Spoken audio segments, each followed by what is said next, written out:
Buen día, el día de hoy vamos a presentar nuestro taller sobre fallos de mercado y el papel del Estado.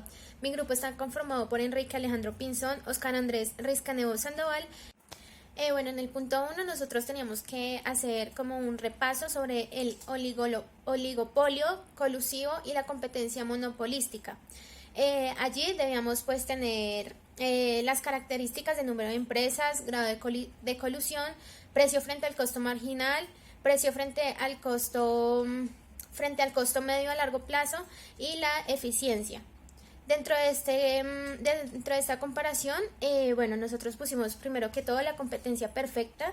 El número de empresas son pues muchas, el grado de colusión es nulo, el precio frente al costo marginal es en competencia perfecta, el ingreso marginal es igual al precio, el precio frente al costo medio a largo plazo, en el largo plazo si hay ganancias a corto plazo, entran empresas al mercado y si hay pérdidas entonces salen empresas, por lo tanto pues en el largo plazo los beneficios económicos son pues cero y la eficiencia es digamos que tiene la mayor eficiencia. En el monopolio es la única empresa que produce en su industria y no existe industria que produzca un sustituto cercano. El grado de colusión es total, precio frente al costo marginal, debido a que el precio baja a medida que aumenta la producción, el ingreso marginal es pues menor que el precio. Y en el precio frente al costo medio a largo plazo, en el largo plazo la existencia de barreras a la entrada permite que haya beneficios económicos positivos en el largo plazo y tiene una baja eficiencia. En el oligopolio colusivo, el número de empresas son 2 o más, el grado de colusión es alto y el precio de costo marginal, el precio es mucho más elevado que el costo marginal. Precio frente al costo medio a largo plazo se logra donde el costo marginal igual al ingreso marginal y las ganancias quedan determinadas por la diferencia entre el precio y el costo medio. También en la medida que existan barreras a la entrada será posible pues mantener estas ganancias en el largo plazo. Y la eficiencia, pues digamos que este es eficiente. En la competencia monopolística, el número de empresas son muchas, el grado de colusión es también alto, el precio frente al costo marginal tiene que ser, el ingreso marginal tiene que ser menor que el precio, al igual que en un mercado competitivo el precio es igual al coste total medio. En el precio frente al costo medio a largo plazo, en el equilibrio a largo plazo de la competencia monopolística, los precios son superiores a los costos marginales, pero pues las unidades económicas se han reducido también pues como a cero.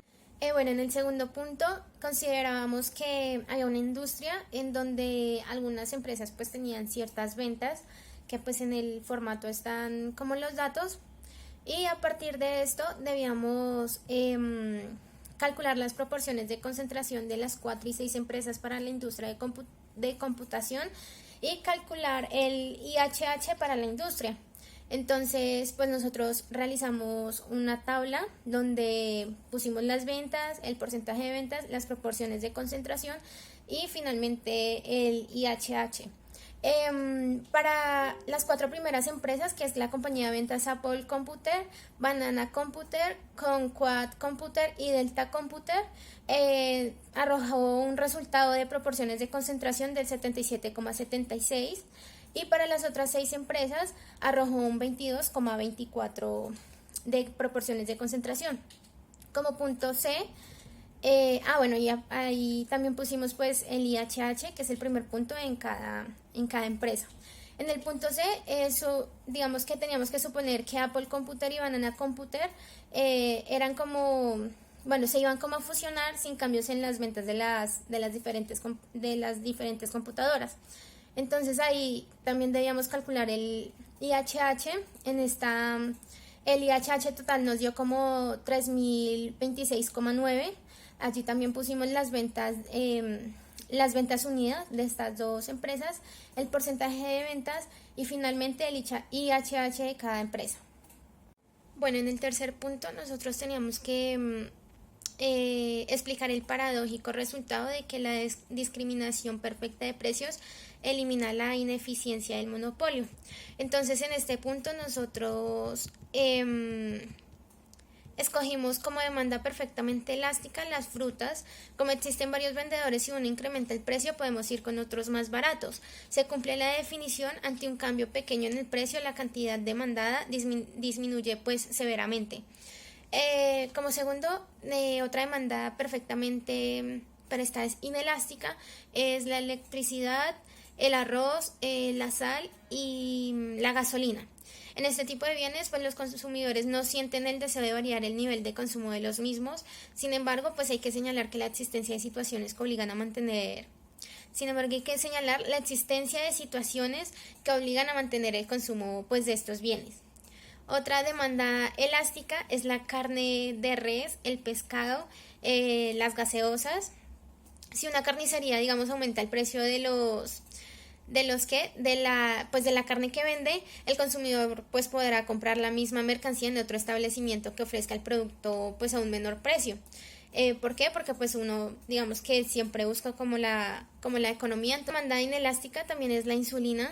Digamos que los enfermos de diabetes no pueden dejar de consumirla, pues ya, porque digamos que de una u otra forma pues afectaría mucho más el proceso de curación de esta enfermedad. Por lo tanto, digamos que la insulina, aunque la insulina aumente de precio, los enfermos seguirán demandando la misma cantidad pues, de insulina. Se cumple la definición ante un cambio en el precio de la cantidad, de que la cantidad con la demanda no varía. Y una demanda unitaria sería pues el salario. Cuando aumenta el salario, aumenta la masa salarial, se cumple ya que aumenta el ingreso de los consumidores y aumenta toda aquella cantidad de bienes que se consume a diario. Como cuarto punto teníamos que responder una pregunta. Entonces, en el libro nos decía, el gobierno decide obligar a un monopolista a pagar un impuesto constante de X dólares por unidad. Muestre cómo afecta este impuesto al nivel de producción y al precio. ¿Está el equilibrio posimpuesto más cerca o más lejos del equilibrio ideal? Entonces nosotros respondimos, en un mercado monopolístico como en los mercados competitivos, la introducción de un impuesto resulta en un aumento del precio. Por consiguiente, en una pérdida adicional en el caso del monopolio de excedente. También en un monopolio la proporción del impuesto que recae sobre los compradores depende de la elasticidad de dicha demanda. En las gráficas, digamos que en condiciones normales, cuando un monopolista no tiene competidores, sus curvas de ingreso marginal pues permanecen como estables. Al aumentar el costo de una unidad X, traslada las curvas de costo marginal y costo promedio hacia arriba, realizando un cambio en la curva de costo marginal y asimismo como que hace una interrupción en ella. Cordial saludo. Pues a mí me correspondieron las preguntas 4, 5, 6, 7 y 8. La cuarta pregunta es, ¿el gobierno decide obligar a un monopolista a pagar un impuesto constante de X dólares por unidad? Muestre cómo afecta el impuesto al nivel de producción y el precio. Es un mercado monopolista como los mercados competitivos. La introducción de un impuesto resulta que en aumento del precio, por consiguiente, es una pérdida. Adicional el caso del monopolio del excedente, también en un monopolio la proporción del impuesto se recae sobre los cobradores, depende de la elasticidad de la demanda. En las gráficas, en condiciones normales, cuando un monopolista no tiene competidores, la curva de ingreso marginal permanece estable. Al aumentar el costo de la cantidad, traslada la curva como marginal y un costo promedio hacia arriba, realizando un cambio bajo la curva marginal y su intersección. La pregunta 5. Haga una lista de las industrias que usted considere son candidatas para el título de monopolio natural. Lo que investigamos, pues dimos varias propuestas como limpieza metropolitana, en el CODENSA, el acueducto, ciudad más limpia y proambiental. Por cada plan de gobierno, un equipo de trabajo debe desempeñar tareas previstas como los servicios públicos en Colombia y pues en este caso como tal en Bogotá, a manera que se podían realizar unos cambios, o sea, primero brindar contratos para prestar los servicios por medio de licitaciones, considerar que en ese mercado existen empresas que puedan llegar a mejorar un servicio público, brindarle a la ciudad una posibilidad de elegir por democracia y tener auditores, una auditoría externa. La pregunta 6. Las empresas suelen presionar para que se impongan aranceles y contingentes con el fin de protegerse a la competencia. Según la gráfica que nosotros colocamos, El caso, aunque en competencia para un monopolista, el valor por el que ofrecen es superior al que está en el mercado y por ende la cantidad de ventas sería menor. Bueno, en nuestro caso sí deben de compensar los dos, ya que los dos tendrían una misma cantidad de años en prisión y sería la más equilibrada y la más conveniente para los dos. Bueno, en el punto 9, otra información sin editar para comprobar que Microsoft era un monopolio. Microsoft no es un competidor perfecto, ya que sus productos de actualización software únicamente lo pueden vender ellos y producir ellos. Si los clientes requieren una actualización, no pueden recurrir a otros puntos de venta de otras marcas, ya que Microsoft es hecha por ellos únicamente. Bueno, en el punto 10, la elasticidad de la curva de la demanda del producto de la empresa es una diferencia de la demanda bastante grande, ya que si hacemos una competencia perfecta, si un vendedor cambia el valor del producto no va a cambiar absolutamente nada, los productos van a seguir vendiéndose similarmente y estandarizados, a diferencia de la demanda del monopolio, ya que si se decide subir los precios, lo más probable es que esos productos dejen de ser demandados y si bajan de precios aumentará la demanda y los ingresos no serán los más apropiados para la empresa. Bueno, en el punto 10b, el grado de divergencia entre el precio y el costo marginal, ya que la curva del costo marginal es creciente cuando aumenta la producción. Esto es el producto marginal decreciente. Cuando la producción es baja, los operadores tienen espacios excesivos y algunas líneas de producción que no se van a utilizar. Por el contrario, cuando se requieren más operarios, el costo marginal es alto, ya que las líneas de producción estarán llenas y no serán tan productivos que cuando había menos operarios.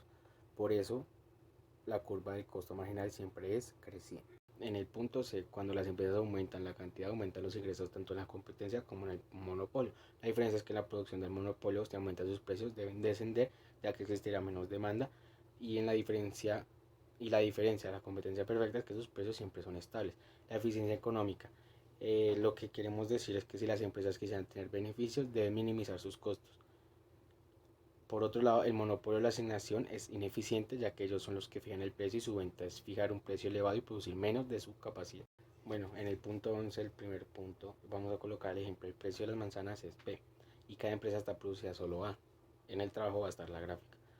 Ya que el precio es mayor que el costo marginal de producción de manzanas del cultivador, este tiene un incentivo más que expandir su producción a B, o sea, el ingreso marginal. Los beneficios del ofertante individual aumentarían en el área sombreada, pero si a todas las empresas pensaran de esta forma, la producción del mercado aumentaría de manera que es significativa y el precio bajaría un poco. En la matriz de análisis, que es el punto 12, hay análisis interno, análisis externo. En debilidades negativas, los consumidores parásitos no pagan el consumo de un bien porque como no puede ser exclusivo del servicio, prefiere aprovecharse del pago que realizan los demás. La empresa fabrica un producto generando costes asociados a la utilización de los recursos productivos en forma de salarios, alquileres o intereses. En análisis externos están las amenazas del consumo, producción, los costos marginales y los derechos de la propiedad, y el bien público no tiene un precio único, sino que hay un precio de bien público por consumidor. Y las partes positivas, las fortalezas, las empresas eligen el nivel de producción, ofertas de bienes y la combinación de factores de demanda de factores que maximizan sus beneficios.